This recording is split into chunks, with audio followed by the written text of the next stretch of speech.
Il y a un moment où vous avez glissé. Lorsque vous priez, au lieu de prier votre Père Céleste qui voit dans le secret, vous allez voir le monsieur ou la madame, en attendant que ce soit elle qui soit votre médiateur et qui vous donne la réponse. Arrêtez ça, c'est mauvais. Ne donnez pas non plus à quelqu'un ici-bas le titre de Père, car pour vous, il n'y a qu'un seul Père, le Père Céleste. Ne vous faites pas non plus appeler chef, car un seul est votre chef, c'est le Christ. Alors le plus grand parmi vous sera votre serviteur, et celui qui s'élève sera abaissé, mais celui qui s'abaisse lui-même sera élevé. Je vais être jugé, si vous voulez me juger, sur l'ensemble et non pas sur un extrait. Mais je constate quelque chose, c'est qu'au temps de Jésus, et on l'a lu dans la Bible, il y avait des hommes qui aimaient se prendre des places auxquelles Dieu ne les avait pas placés, qui aimaient prendre un rôle de domination sur les autres. Ce qui était vrai au temps de Christ est encore vrai aujourd'hui, ici en France, en Afrique, aux États-Unis, en Amérique latine, en Asie, partout sur la terre. Il y a une réalité qui est particulièrement vraie dans les églises, parce qu'en plus, comme il y a l'autorité spirituelle, il existe des hommes et des femmes qui abusent de cette réalité pour pouvoir être comme des médiateurs entre Dieu et des personnes qu'ils soumettent. Je suis juste allé sur YouTube, j'ai tapé Père spirituel. Vous pouvez le faire également. Vous allez tomber sur un nombre incalculable de prédications, de messages, d'apôtres internationaux de la gloire céleste qui vont vous expliquer que vous devez leur faire une confiance aveugle dans tous les domaines de votre vie, sur vos finances, sur votre mariage et sur tout. Et n'oubliez pas de les appeler Père.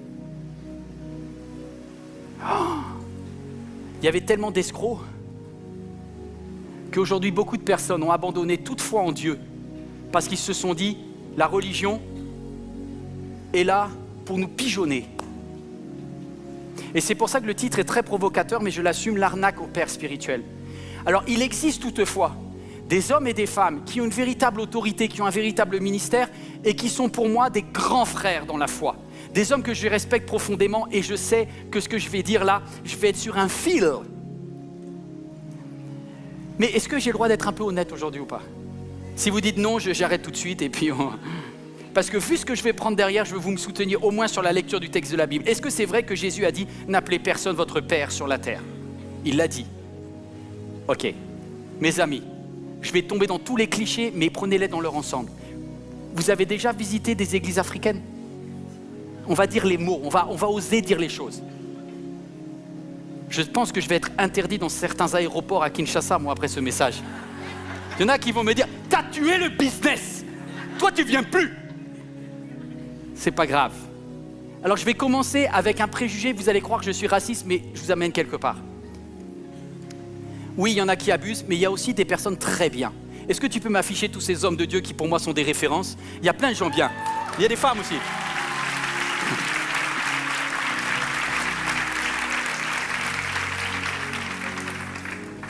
Mais ce sont que des êtres humains, mes amis.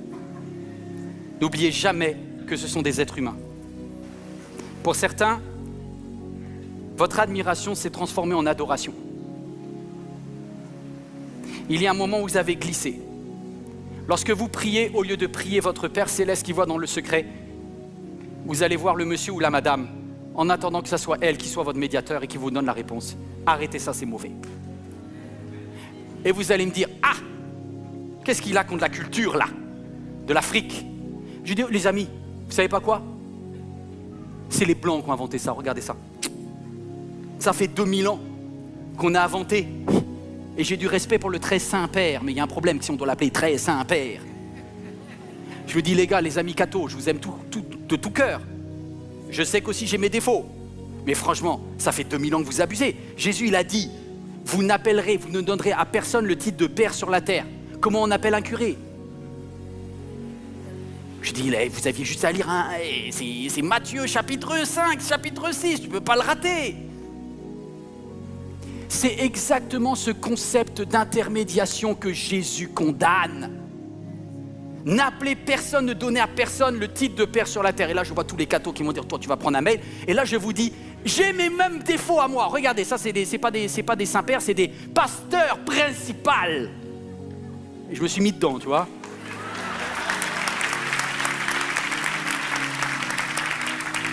Parce que la Bible dit, fais gaffe à regarder la paille dans l'œil de l'autre et tu vois pas la poutre qui est dans le tien. Vous croyez que nous, les protestants, on est plus spirituels parce qu'on a mis pasteur principal et qu'on a évité le mot père? Non, Jésus, regardez ce qu'il dit. Ne vous faites pas non plus appeler chef. Car un seul est votre chef, c'est le Christ. Gros bisous à Claude Doud que j'aime, gros bisous à voilà. Mes amis, Joyce Meyer, qu'est-ce qu'elle donne des bons messages, hein? Bon, mes amis, en aucun cas, je dois la mettre, je refuse que quelqu'un me mette sur un piédestal entre Dieu et toi. Jamais. Jamais. Alors pourquoi se fait-il que notre grand frère Jésus-Christ nous a recommandé dans la plus importante des prédications, le plus important des messages, que le sermon sur la montagne, devant une foule de milliers de personnes, devant les disciples, devant tous ceux qui voulaient des titres et des promotions, il dit « Ne vous faites pas appeler maître, ne vous prenez pas le titre de père, ne vous faites pas appeler chef. » Qu'est-ce qu'on fait dans les églises? L'inverse.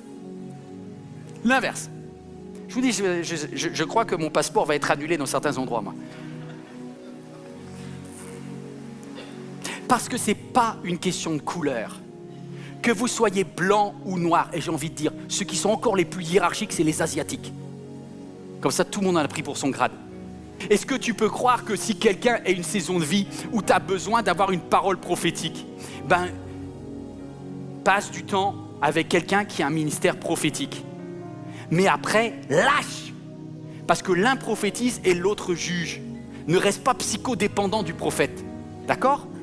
Le prophète est donné pour donner des visions et des déblocages, des perspectives dans ta vie. Vous êtes toujours là ou pas? Donc je ne suis pas en train de dire que tous ces hommes de Dieu ne sont pas bons. Il y a des gens très très bien. Mais en fait, il y a des saisons dans ta vie. Il y a une saison où tu es en stress parce que tu ne sais pas quelle décision prendre. Tu as peut-être besoin d'un accompagnement pastoral. Peut-être que tu viens de rompre avec ton chéri ou ta chérie. Peut-être que quelqu'un même vient de passer par un divorce ou un deuil.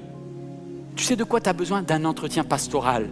De quelqu'un avec qui tu sois cœur à cœur. Quelqu'un avec qui tu sois vrai. C'est pour ça que Dieu a donné à l'église des pasteurs. Je prie pour que tu aies un rendez-vous avec maman Joël, que tu aies un rendez-vous avec Christine. Des personnes qui vont prier avec toi, qui vont t'aimer. D'accord? Vous comprenez ça? Mais elles remplaceront jamais le père. Ça sera toujours tes grandes sœurs. Il y a des moments dans ma vie où j'ai besoin d'enseignement. Vous savez qui je suis allé écouter? Moi, je suis allé écouter T.D. Jakes. Parce que honnêtement, en enseignement, pour moi, c'était le meilleur. Donc oui, c'est mon modèle au niveau de l'enseignement, T.D. Jakes. Je l'aime trop. À chaque fois, je trouve des choses, des perles dans sa façon de présenter la parole. Mais est-ce que pour autant je suis psychodépendant de lui? Non. Mais j'ai besoin de lui pour progresser. Parce que si je veux progresser, j'ai besoin aussi de l'écouter. Est-ce que c'est équilibré? Vous comprenez la différence?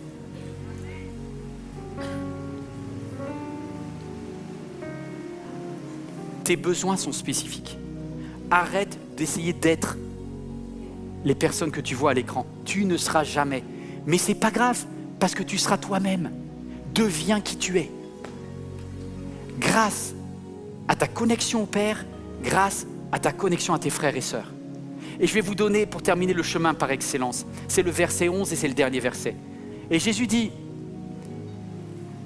connectez-vous au Père, et il dit, celui qui veut être grand là, parmi vous, qu'il soit le serviteur des autres. Il n'y a pas de plus grand privilège que de pouvoir servir les autres. Donc du coup, quand je vous disais développe ta communion avec tes frères et tes sœurs, pas seulement pour répondre à tes besoins, mais aussi pour répondre à leurs besoins. Parce que aujourd'hui, je ne sais pas ce qui se passe, mais on est de plus en plus individualiste, on est là, donne-moi une parole de sagesse, donne-moi une parole de connaissance, donne-moi une guérison, donne-moi ceci. Mes amis, et si c'était vous? Et si ensemble, au lieu de préoccuper sur nos propres intérêts, on voit d'abord ceux des autres? Alors on se met à prendre la serviette et à aider les autres, à aimer les autres, à pardonner les autres, à leur dire « je suis avec toi, je suis là pour toi ». Que celui Qui veut être le plus grand, soit le plus petit. Il y a un Père dans le ciel qui nous regarde en cet instant et moi j'ai une pensée tout à l'heure qui m'est venue. Je me dis, je crois que certaines de vos prières n'ont pas été exaucées. Vous savez pourquoi? Parce que vous avez présenté la requête à Dieu le Père. Il n'a même pas eu le temps d'intervenir que vous avez demandé à quelqu'un d'autre sur la terre de pourvoir à vos besoins. Du coup, vous avez court-circuité le Père. Parfois, le Saint-Esprit était en chemin, mais tu étais tellement impatiente, je suis tellement impatient, que alors que j'ai fermé la porte de la chambre et que j'ai dit « Père Céleste, mon Père qui est au ciel, que ton nom soit sanctifié, que ton règne vienne, que ta volonté soit faite sur la terre comme au ciel. Donne-moi aujourd'hui mon pain quotidien. » Il n'a même pas eu le temps de me le donner, que je suis allé le piquer à quelqu'un d'autre. Qui a envie de se reconnecter au Père en cet instant? Qui a envie de se reconnecter avec ses frères et sœurs? Est-ce que, si c'est ton cas, tu peux juste te lever à ta place en cet instant? Toi qui es devant ton écran, tu peux te lever aussi ou peux juste te joindre les mains en prière. Père Céleste, j'ai besoin de toi en cet instant.